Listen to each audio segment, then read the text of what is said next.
Okay, hello everybody. I wanted to take a little bit of time to describe to you how to do an annotated bibliography for this class.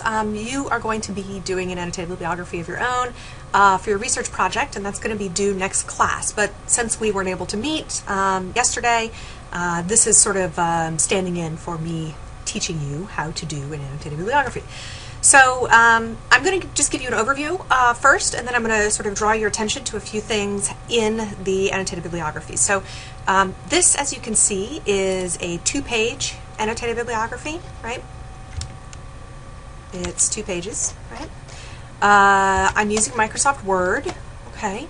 You'll notice a couple things here. There's a regular size header, you've got your last name and page number up here. You have a title, which for annotated bibliographies is always annotated bibliography, without quotation marks, no underlining, no italicizing, just like you would give a title for your essay.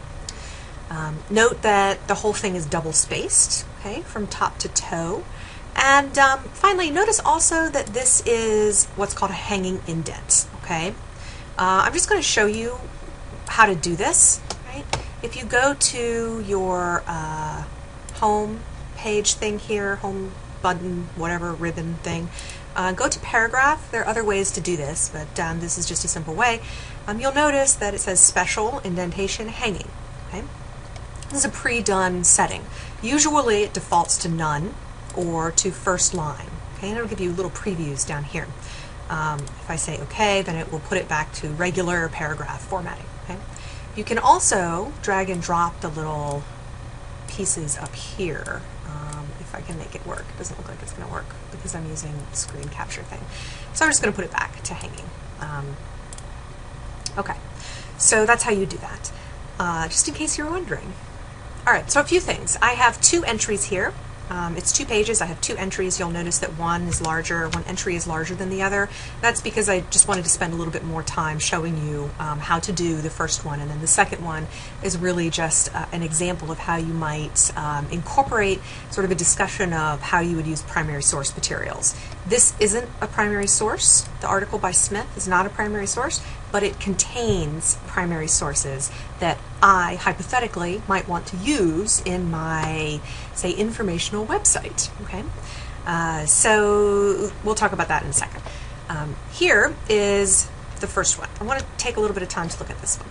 This is an essay by Diane Bartel called A Gentleman and a Consumer in an anthology called Signs of Light that has been edited by these 2 people, published in New York by this press in 2003, and it's on these pages, and I found it in print. So I didn't find it in a web form, like on JSTOR or something like that.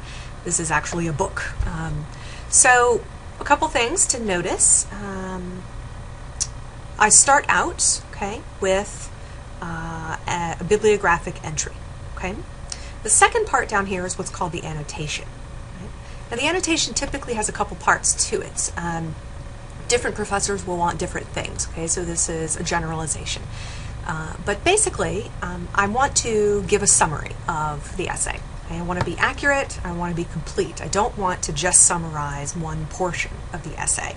I want to succinctly summarize the whole argument, okay? So what I do is I first identified what kind of source it is. It's an essay. Or an article, either way. I give a very, very broad sense of topic, okay, what Bartel is doing. She's discussing the relationship between advertising and gender identity. And then I am going to discuss, okay, the argument. Okay? I'm going to summarize it. Notice it's in the present tense, okay? I have here an integrated direct quote, cited in text. And I have also integrated a paraphrase here, note also cited in text. I spend a little bit of time discussing the audience and then point out very generally how it could be useful, okay? The second part of my annotation is an explanation of how I'm going to be using this material in my work. Now, I want to point out one thing in particular. It should be very specific. It doesn't just support my argument about gender in this play. Okay. Rather, it gives very specific points about how I'm going to use it for my argument. Okay. Now in this part, I may not use all of the elements in the summary, that Bartel is actually talking about. This is where I might narrow and say, okay, that's the whole context, but this is what I'm going to use and why I'm going to use it and how I'm going to use it. Okay. So notice that I go into detail here. Okay. There's actually content here. It's not just something that's going to support my argument. All right.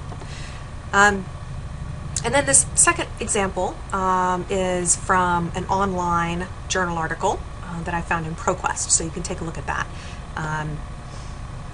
This has, again, a very broad summary, and then I have here pointing out how the article will be useful to me. Okay, so that's how you do an annotated bibliography. Notice that Smith comes after Bartel, so they are organized alphabetically by author's last name, or however you have to organize your bibliographic entry. Okay, so I think that's it. I hope I've answered all your questions. If not, send me an email, and happy research.